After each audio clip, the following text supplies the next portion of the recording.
Good evening, everybody. My name is Ian Shepard, and I'm the owner of Right Start Newcomer Services. Welcome to tonight's Settle in Canada live stream. So we've got a great show. We have a really great guest tonight. But before we begin, I'd like to acknowledge that Right Start Newcomer Services conducts business in Chipuktuk, which is how you say Halifax in the Mi'kmaq language. This city is part of the ancestral unceded territory of the Mi'kmaq people.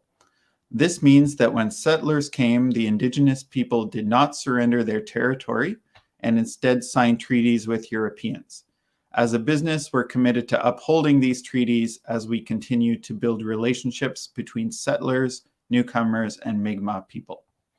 So thank you so much for watching tonight. Thank you for joining us. And if you have any questions throughout tonight's live stream, please ask them in the chat. I see I'm a little bit blurry, so I will try and fix that in a moment. Okay, that's a little bit better. Okay, great. So tonight's guest, her name is Aishwarya Shrestha, and she is originally from Nepal, and she decided to come to Canada to study. And she chose to come to Halifax and study at St. Mary's University. So she arrived in Halifax in 2016. Graduated last year, right when the pandemic started. So I'm sure she'll have a lot to say about that. And now she's found a job. She's working in Halifax at an organization called Digital Nova Scotia, and she's a project coordinator there. So I'm going to bring her on. Hi, Aishwarya. How are you tonight? Hi, Ian. I'm good. Thank you so much for the introduction. Oh, you're welcome. So I didn't say too much. Do you want to just tell us a little bit more about yourself? Of course. Hi, everyone. Like Ian said, my name is Aishwarya. I come from a small South Asian country, Nepal. It's between China and India, in case anybody doesn't know, and it's where the highest mountain in the world is, Mount Everest. I moved to Halifax for my undergraduate studies, and I majored in sociology and graduated from St. Mary's last year in May.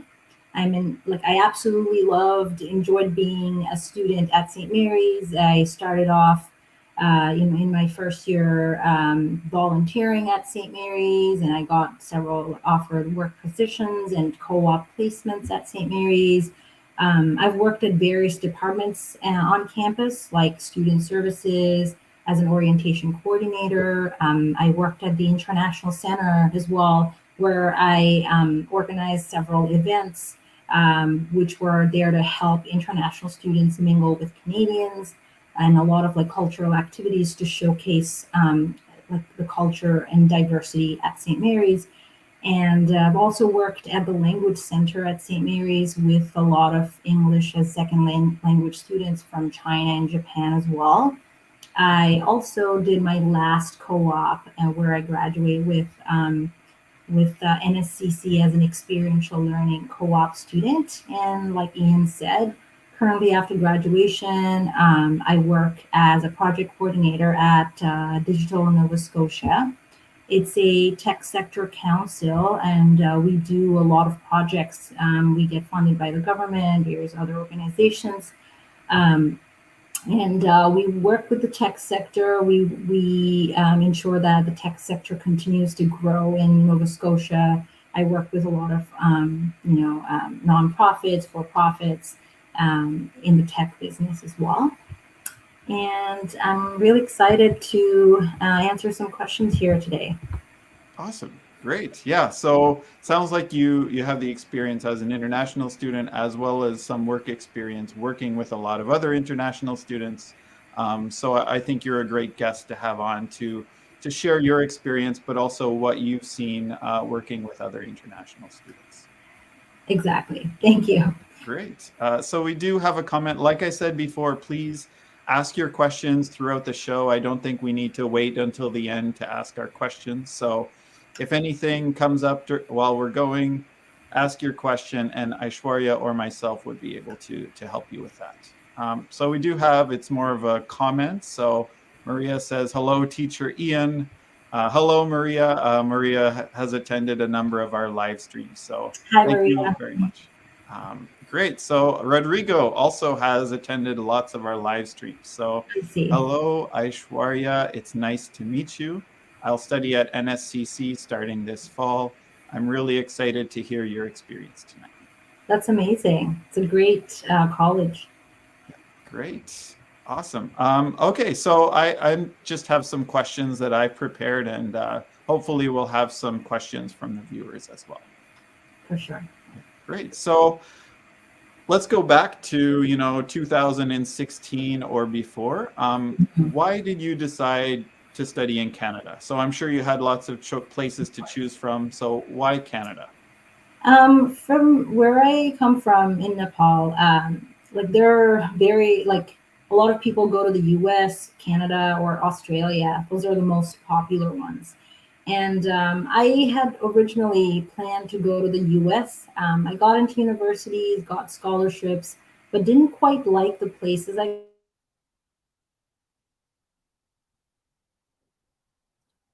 Oh, we have a little bit of a frozen screen. I don't know if you can hear us, Aishwarya. Sorry.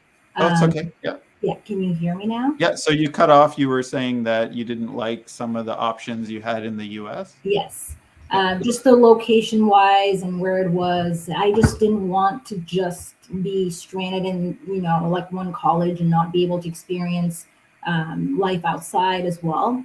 So things really didn't work out for me. That and consultancy in Nepal referred to told me to go to Canada, and they were like, Halifax is an amazing place, and St. Mary's has a really good international population, really good programs. It's a beautiful coastal city, and it's a student city. It's a really vibrant place to go and start off and build a life there. So I came here because of that, and I do not regret it. It was the best decision I made, and also because Canada's like rules for immigration and everything, they're much easier, straightforward as well. So I imagine back in 2016, that was when Trump first got elected. So I don't know if that had any impact on your decision not to go there, but personally, I think that would have affected my decision. Yeah, so everybody, it's just that everybody idolizes the US so much. And like at first, I was kind of bummed about not being able to go to the US. But then when I got into Canada and actually looked into research into their, immigration rules and all of that, I was like, oh, this is way better for an international student. You can actually make a living here after graduation. There's, kind of thing. So, and everybody, my family was really supportive. They're like, you know what, it sounds like a great place and a lot safer and things like that. Mm-hmm. Great. So you were looking at school, of course, but then also maybe immigrating to the country that you chose. Is that right? Correct. Yeah. Okay, great. And do you mind talking a little bit about that? So where are you now? Are you pursuing your permanent residency in Canada? So I'm in the process. I will be eligible to apply next May. And I'll definitely be applying to become a permanent resident. So how does that work for an international student? So once they graduate, then do they need a job? Do they need to work for a certain period before they become eligible? Yes, so you have to, after you graduate from any program, you have to work 1 year full. And then after that, you become eligible to apply for your permanent residency. That's the most common stream that people take for student at least. And after that, and after graduation, even if you don't want a permanent residence, you can still become you can still apply to have a work permit and work for 3 years. So the government gives you 3 years to work here, and it's your choice. If you want to stay, then you apply for a permanent resident. Okay, great. It's really flexible for sure. Okay. What percentage of the international students that you met while here and that you worked with actually want to stay in Canada, or what percentage just want to study here and then maybe go back to their country where they're from? It really depends. Like most of my friends who are like international, I have not heard of them wanting, at least we're in Halifax, I have not heard of them wanting to go immediately back after graduation, because why would you waste a 3-year work permit to work in Canada and actually utilize your degree, and you get a good job here and you get a stable pay and all of that. So there are really good opportunities, and if you've invested so much tuition fees and everything else in university, it doesn't really make sense to immediately go. So I think quite a lot of people, I would say, would stay back and make use of it, especially because it's so easy to get a permanent resident. Mhm. Great. We do have another comment here. So Nur is saying hello. Hello, Nur. Thank you for joining tonight's live stream. Okay, that's great. Let's talk a little bit. You mentioned tuition and how expensive it is for international students. So how did you deal with the high fees? Because as probably most of our viewers know, it's double or sometimes triple the tuition rates for international students. So what are some ways that you dealt with that, and what are some ways that other people can deal with those high fees? It is expensive. I would say university and everything, cost of living here and everything is expensive here compared to where I came from too. And making the best use of resources of the programs offered in university is one way. Universities have a lot of programs to help students, uh, with their financial aid, like bursaries you can apply. There's financial aid you can apply throughout the year. I did apply, like I was really involved on campus, so I was qualified and eligible for a lot of involvement based scholarships. And a lot of people think that scholarships are only given to people who are like academically like outstanding. It's not true. There's a like varied level of like scholarships and categories that people can apply to. And like even if you don't think you might get it, you will get it. A lot of times I applied and I wrote this personal essay and I'm like, I might not even get it, but I ended up getting them and they're really good. So it does help. And universities have a lot of jobs throughout the year, and they're in Canada, you're with your study permit, you're eligible to work 20 hours per week as a student in a study permit, and you're eligible to work as many hours full time in the summer months, so May, June, July, August. So that's a lot. And throughout the summer, I worked my co-op jobs. They pay way above the minimum wage, and on like out off campus jobs, things like that. Co-op jobs and on campus jobs pay well, and they treat you better as well. So you're mentally, and financially, you are in a better place. I find they're really understanding too. So they really helped cover at least like the living expenses, things like that. I think universities know that tuitions are really expensive, things like that, and they definitely understand that. And people should definitely try to get work terms and co-ops on campus and make use of the resources, I would say. Great. Those are all great suggestions. Yeah. So you mentioned scholarships, which I think everybody knows.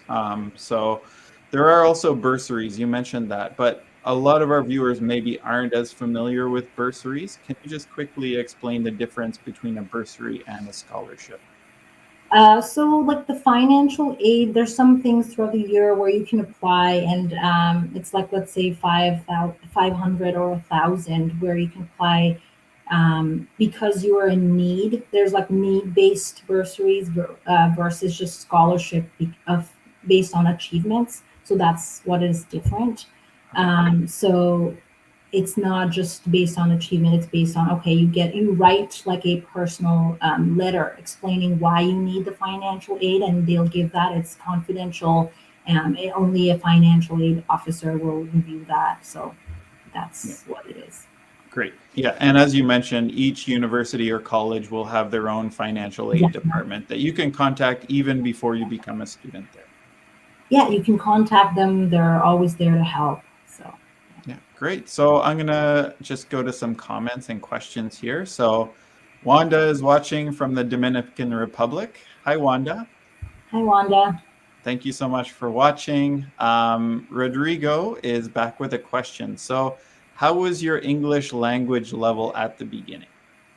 Um, Actually, in Nepal, where I'm from, like most schools which are private, we are highly focused on like refining our English and things like that. So I wouldn't say like my English improved here. It's pretty much the same. We were taught in English in Nepal. All courses were taught in English. We were encouraged to talk in English. Also, because everybody aspires to send like students abroad, so they're already preparing us to do that. So like not the English part, but definitely the accent has changed. Talking in workplace and university, always conversing with my friends, my accent has completely changed. My vocabulary is different. In Nepal, we are taught very like a British English, and the vocabulary sometimes like, I used to say spectacles for my glasses, and everybody really laughed at me when I said that at first because they're like, why are you so formal? Like, who calls glasses spectacles? So I changed that, so now I call them glasses. So it's definitely less formal. People are definitely less judgy on how proper your English is because it's North America and everybody speaks English. So definitely people are a lot less formal with language and how they speak because it's their everyday language while we learned English, but it's their spoken language. So it's very different in that sense. I actually got made fun of too because of my English when I went to university in Vancouver, which is on the other side of Canada from Halifax. Of And course. the way I pronounce certain words and the words that I used, so I would say like aunt, where on the West Coast they say aunt. And Yeah, they would laugh at me and make fun of me all the time. So it yeah, doesn't really matter if you come from Canada or another country, somebody's going to laugh at you. definitely. Yeah. And, like I used to say once, twice, thrice because like British English, we say thrice. And I had like a heated debate with my roommate one time saying, she said thrice does not exist. And I'm like, the word thrice exists in the rest of the world. So you can't say otherwise. But Yeah. yeah, there's just really like, yeah, those are the things you would witness for sure. Yeah, great. So, yeah, short answer, she had great English coming here. Did you have to do like the IELTS test and prove Yes, that you had a certain level? Yeah. definitely. Like for the immigration purposes, you have to do that. Yeah. And I think universities here require like a level 6 on the They do. IELTS test. So, yeah, They make sure you do the test, you have a level 6 before a lot of colleges or universities would consider you. Um, I guess the alternative is to, if your score is lower than a 6, you can come here and study English for a period of time at do. St. Mary's or Dalhousie or at a language college here, and then they can improve your language so you could start after 6 months or however long it takes you to get to that level. Yeah. Okay, thank you so much for your question, Rodrigo. I hope Aishwarya was able to help you. So Maria has a question. So nice to meet you, Aishwarya. What are the things more difficult that you live in Canada? So what were the difficult things for you in Canada? As a student, the first thing is the weather, definitely the weather. um, coming from a very vibrant, very like moderate weather climate in Nepal, snow and all the storms and stuff, you have to be really prepared to accept like the weather here and like it. Make the best use of the 3 4 month good weather here. Adjusting to that, getting motivated to go out kind of thing, that was a little difficult for sure. But the key to that is to be engaged, keep doing things, build a community, find activities you like, and kind of accept it. Like go skating, try snowshoeing, all of that. Go like Christmas tree picking in the snow. You have to embrace that for sure. Like not saying that I'm still okay with the weather here. I still complain a lot, but it's just a part of life, I guess. And definitely like yes, the how individual like how individual you have to be, kind of thing. When I before coming here, like I was just a high school student, I was really dependent on my parents and all of that. My family used to do all of the household chores. They didn't really, teach me how to cook or all of that. So doing that all by myself, suddenly I'm like, this is a huge shock. And knowing that everybody else knows that, Canadians here are really used to doing everything on their own, and renting, finding rent on your own, all of that can be a little challenging for sure. So did you move immediately to an apartment with roommates, or did you live in residence when you first arrived? That would have been really difficult. When I was a first year student, first for the first year, I lived in residence, and that really helped me make friends, and that was a good transition. I would find there's furnitures and everything there. There's resident assistants who are student leaders who are on each floor who will assist you, guide you throughout, and it's a very secure area. There's food there, so there's a meal plan you can purchase as well. So you don't really have to do all of the cooking and buying furniture. You don't have that stress. So after first year, I made a bunch of friends, moved in with like 5 friends in a 6 bedroom house, which you should never do. Never live with a lot of people. But that was a fun experience for sure. Like I made through residence, I've made friends who are my friends for life now, which I can say, and they're still my friends, and it was a great experience. So, first year, if you have the chance and if you want to, definitely move on campus. Yeah, great advice. Yeah, I would say the same thing. Even 20 some years after I finished university, I still keep in touch with my residence friends. So I would It's totally agree amazing. with that. Okay, thank you for your question, Maria. Let's move on. Oh, she said, please. I guess that goes with her question from before. Abdullah is waving. Hi, Abdullah. Welcome back to our live streams. And we do have one more question. So Lorraine is asking, hello, thanks for this talk. I find it very useful. One question, have you ever experienced racism for being a foreigner? Would you like to answer that? If you don't want to, that's totally fine. Of course. I would say that I haven't so far, not anything direct. It's also because when you're like I came here as a university student, right? And my first experience was being in university, and universities are a very protected environment. I would find, and you live in a bubble, and there are like departments to issue like, and people are very, I think they're very mindful, I would say, about these issues, and they're very respectful of people's cultures, things like that. So I personally have not really experienced racism outright, I would say, as much.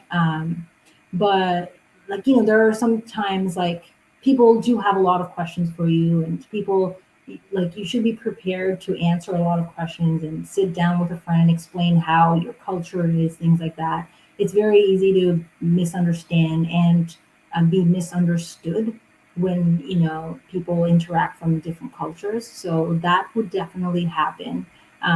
Some things could be offensive when they make fun of how you speak or things like that. But other than that, on a serious note, like people have been really nice to me, and uh, yeah, that's it. But I would say there was this one time in when I first came actually to Canada in the border immigrant like the in the border in Toronto when I came and when I landed. The officer was very intimidating, and he questioned as soon as I said I'm from Nepal. He asked me for financial proof to see if I can afford living here or not. So that was a little intimidating, but that was like my only like scary experience, I would say.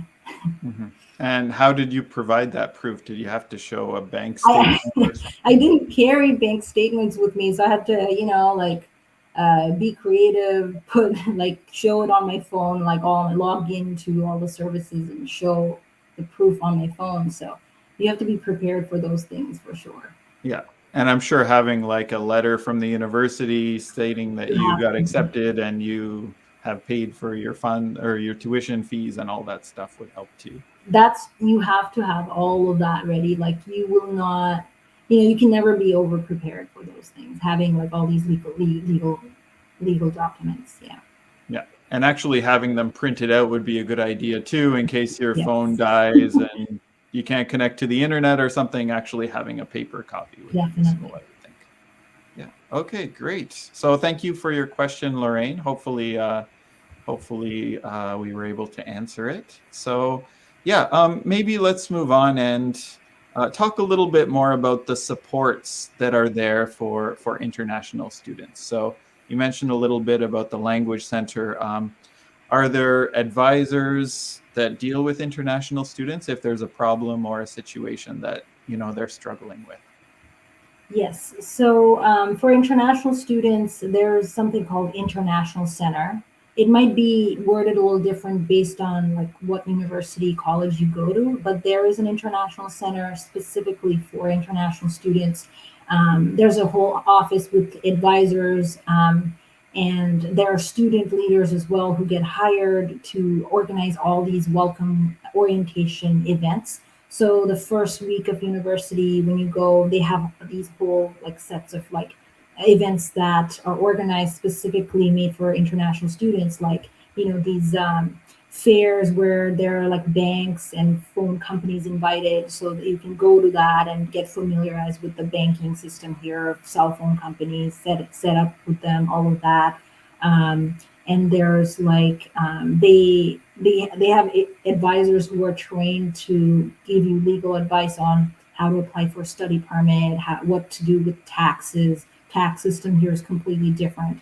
So they have these sessions every month or so, every week. They host them, and international students can come. It's completely free.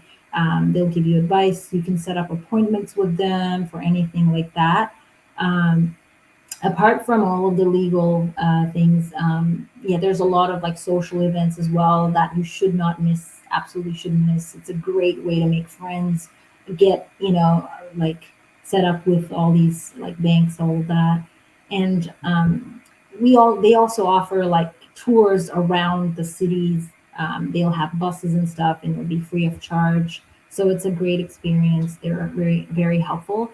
But also, like it's on you really how well you research. Nobody's going to come to you. You have to go to them. So my advice is to make sure to research your university really thoroughly before going. And apart from that, there's like mental health, like supporters, mentors who are students. Some of them are professionals. There are counselors.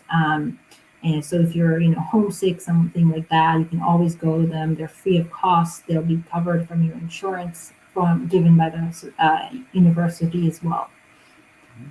Great. And your tuition or your fees cover like health insurance. You mentioned that. So that would help you pay for like prescriptions and glasses and that type of thing?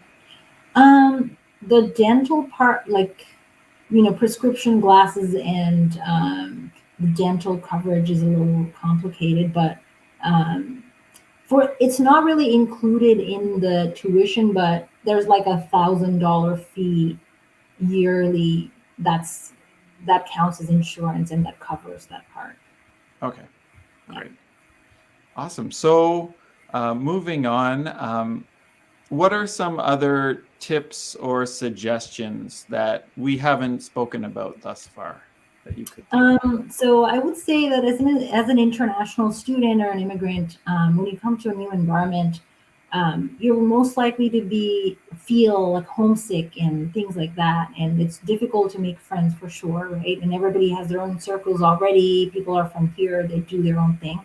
So the best way to be in university is really be open to new experiences, open to meeting people from different cultures, being like just, making friends from different cultures really helps. Like really pushing yourself to go out there, like try new activities, joining like the student societies on campus, researching what they are, going to these events, attending as much as those orientation week events as possible. that's how I met all my friends. That's how I started, I got familiar with the orientation, and I, volunteered as an orientation leader myself. So it's like a process, so like I started volunteering, and then I became an orientation coordinator. So that landed me a job, and it just, everything is really, it falls into place if you really are open to experiences.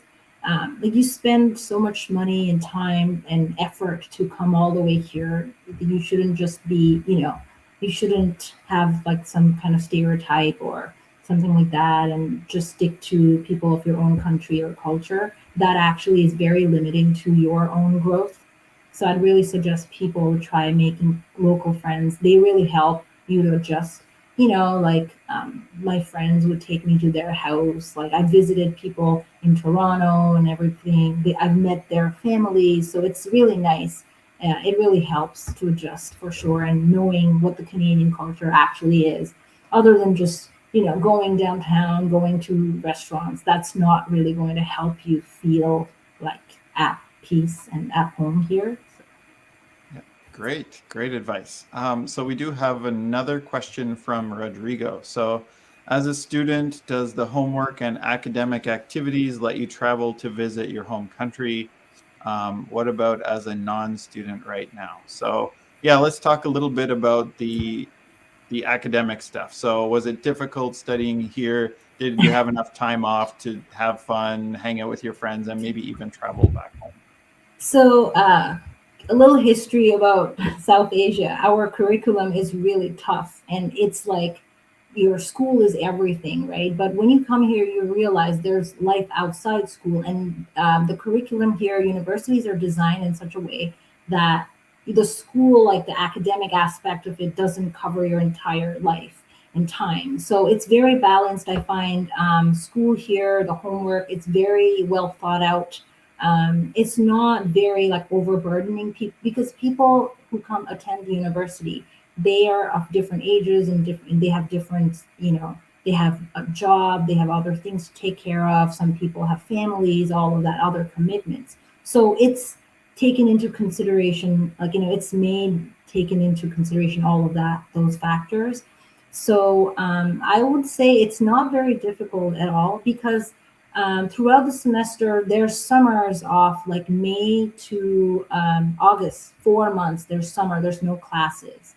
So it's optional. You can take 1, 2 class in summer if you'd like, right? So, and there's no pressure. You don't have to take 5 courses, even if it's like average. You don't have to take 5 courses per semester. You can take 3.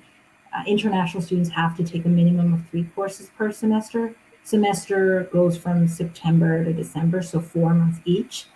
And even within semesters, there's Christmas break, there's this reading week, 10-day reading week, where you have chance to like travel, go home, or like, catch up on like your friends' social life, or even your homework, all of that, your academics. So it's very balanced, I would say. And the professors are really understanding. If you give them a really good reason why you couldn't complete something, or why you have to suddenly leave due to an emergency, they'll definitely make exceptions for that. Like, that has definitely happened. Sometimes I used to work as a student as well, 20 hours a week.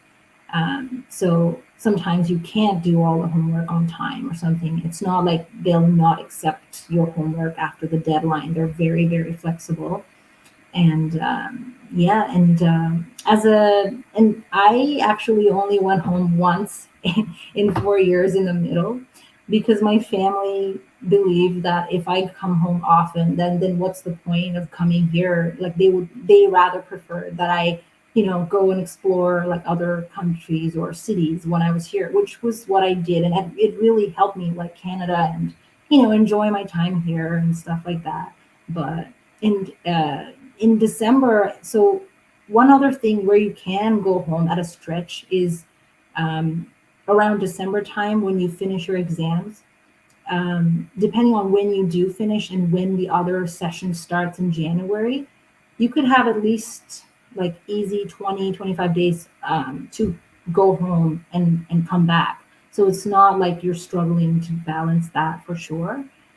And as a non-student right now, what I do is, well, yeah, I really definitely miss being a student, but I work full time. Like I said, at as a project coordinator, 9 to 5. I'm off Saturday, Sundays. I love like outdoors. It's summer right now, so it's really nice. Like there are beaches, you can go hiking. People love to do outdoorsy things here, camping, beaches, all of that. Hang out with friends, do some activities. There are classes like dance classes, stuff like that, which I like to do. So there are things for everybody here for sure. And as an employee in Canada, I think most places work that, sometime during the first year or after the first year, you're guaranteed a certain amount of vacation. So at Yeah, least 2 weeks, as far as I know, sometimes longer, 3 weeks or 4 weeks. And during that time, you could easily travel back home and visit yeah. your family and friends. That will not be an issue. Yeah. Okay, great question. Thank you, Rodrigo. Okay, do you want to just talk a little bit more about finding? So after you graduated from St. Mary's, this was in the middle of COVID, I think.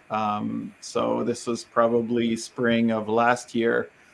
How did you go about finding work after you graduated from school?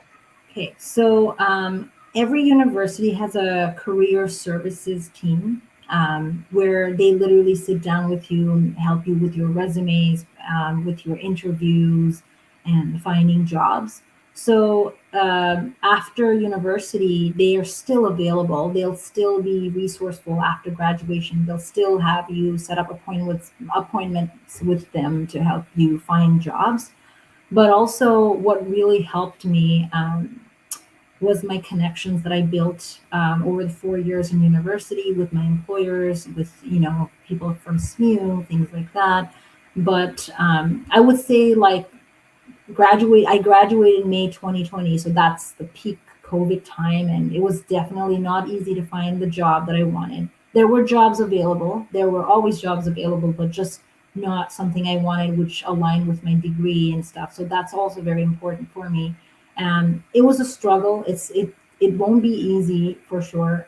Job hunting is very stressful. It's not like like in Nepal, I would say it just there's a lot of like things where if you know somebody, then you get the job, or if you work for some, you can work for your family. It doesn't really work like that here.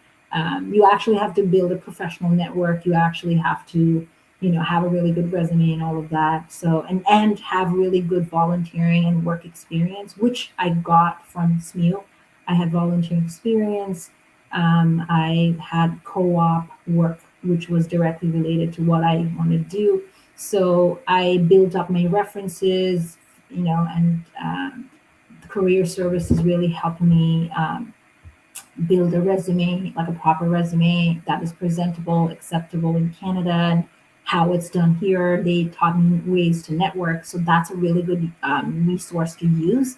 And how I found my job, it's really people think like it's over said at this point, but LinkedIn is a really good way to network. You have to network, and not just like sending 10 like 100 messages to people, but actually like sending authentic messages, or connecting, building authentic relationships, finding people you think have interesting jobs or companies you want to work in. You can add them on LinkedIn and send them a very like genuine message or something like that. That's actually how I got my job.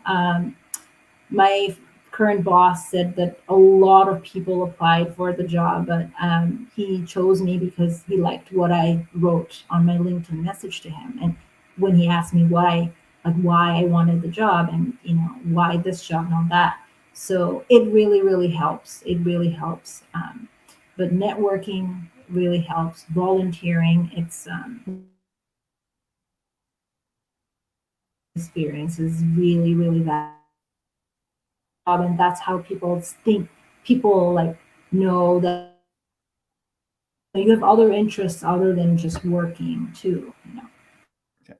Okay, great. You're sort of cutting in and out a little bit, Aishwarya, but we can still see you, but you're a little bit frozen, and the um, audio is cutting in and out. is it good right now? So. Let's not worry about it too much. Maybe it'll just buffer and it'll catch up. But yeah, I think we were able to hear most of that answer anyway.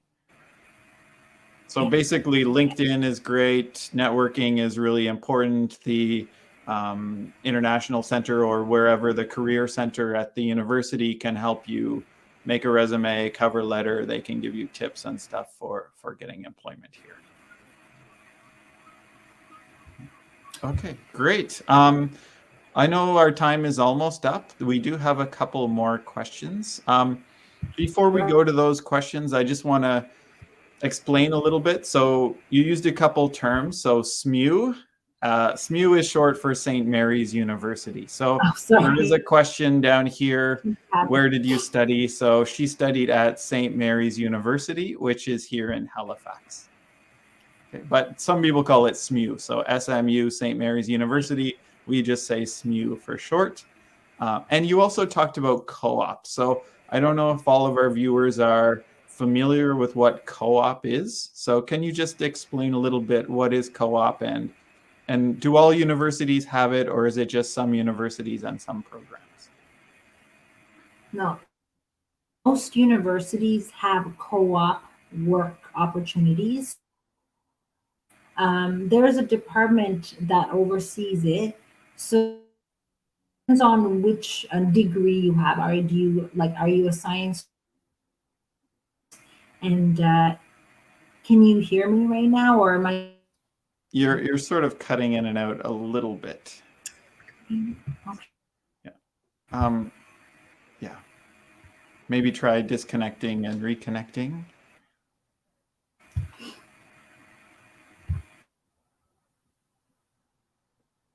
Okay, so yeah, she's just working on her internet issue. Oh, it seems better.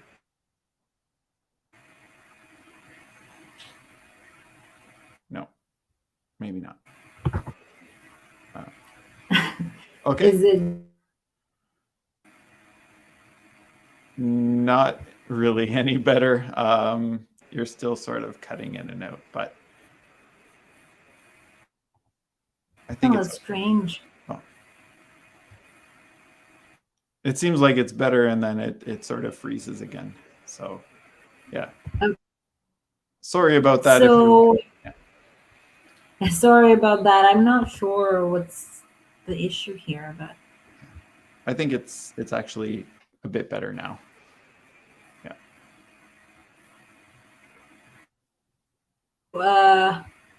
Can you reiterate the question, please? Yeah. So let's just go on to our last question. So Maria says, congratulations for your English is excellent.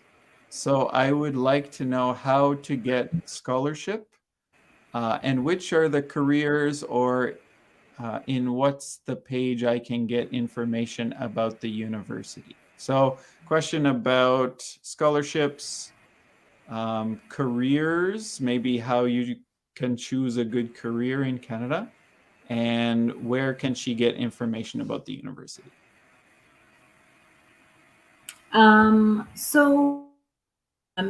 There are some academic and other scholarships of Canada while you apply. So it's like usually if you research, you want to go and just look up like scholarship tab, you can look into that. There's you will be online, or you can like email the admission coordinator, whoever you are going to be emailing to in the application, asking them these questions, and they will definitely send you all the links you need to connect to know about scholarships and careers. Usually, like these administrative assistants, like admissions officers, would be a good resource. You are having a hard time finding those resources online on your own.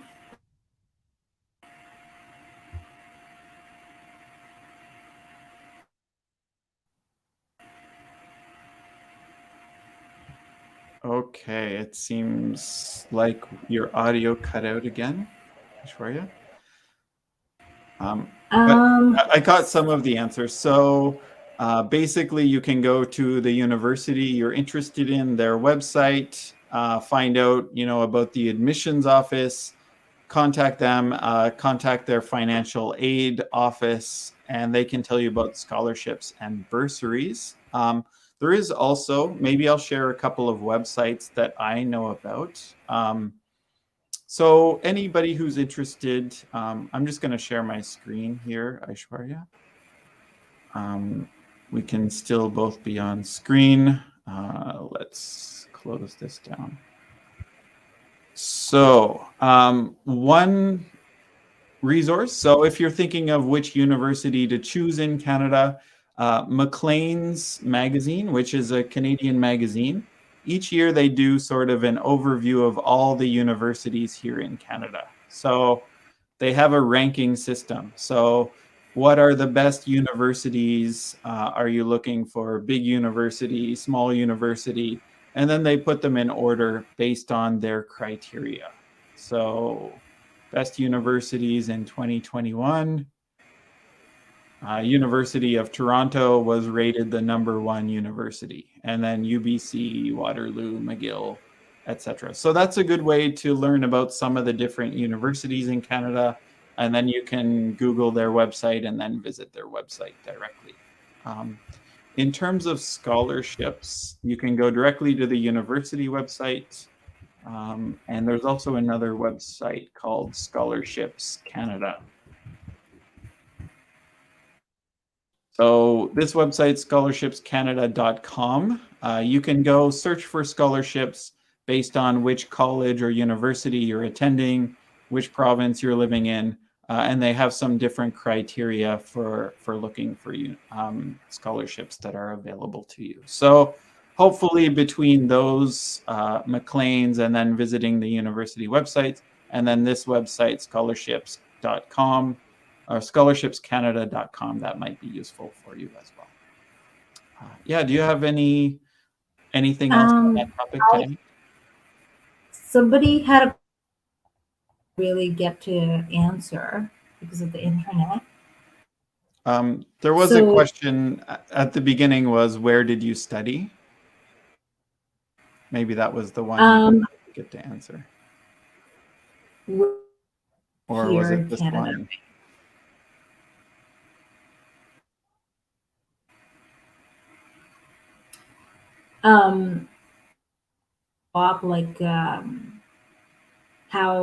What is a co that?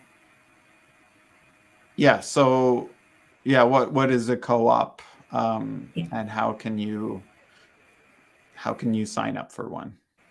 Okay, so based on what major you are, or science, there's a department that looks over for each department. So what will they do is placement opportunities that related to your major. So it's like an internship, and you get to work. You have to apply yourself. They'll help you. They'll sit down with you. They'll help you prepare for the. It's a great way to make connections outside, off campus. It can be on campus. Employer, which is allowed in your study permit. So it's to earn really good money and get really good experience you're interested in. So it's not like a retail job that's really outside your degree. So it's a professional work setting environment experience. Yeah. Okay, great. I think we caught most of that. 95%, I think we got. Yeah. Okay, great. So I'm aware that our time is pretty much finished. So we have Rodrigo here said it was an excellent meeting today. Thank you for sharing your student experience. No, here, and your guys' questions were amazing. Yeah. Yeah. So I also want to thank you, Aishwarya. That was really great. Thank you so much for, yeah, speaking about your experience and giving lots of very, very useful tips for our viewers. So I really appreciate that. No worries. Today's session. Thank you so much for inviting me to experience today. And You're very welcome. Yeah. Okay. Well, thank you guys so much for watching, and tune in. And we'll be back in a couple of weeks with another interesting session. Actually, I might be on vacation, so maybe not 2 weeks, maybe 3 or 4 weeks after I get back from vacation. But thank you everybody for watching, and have a very good night.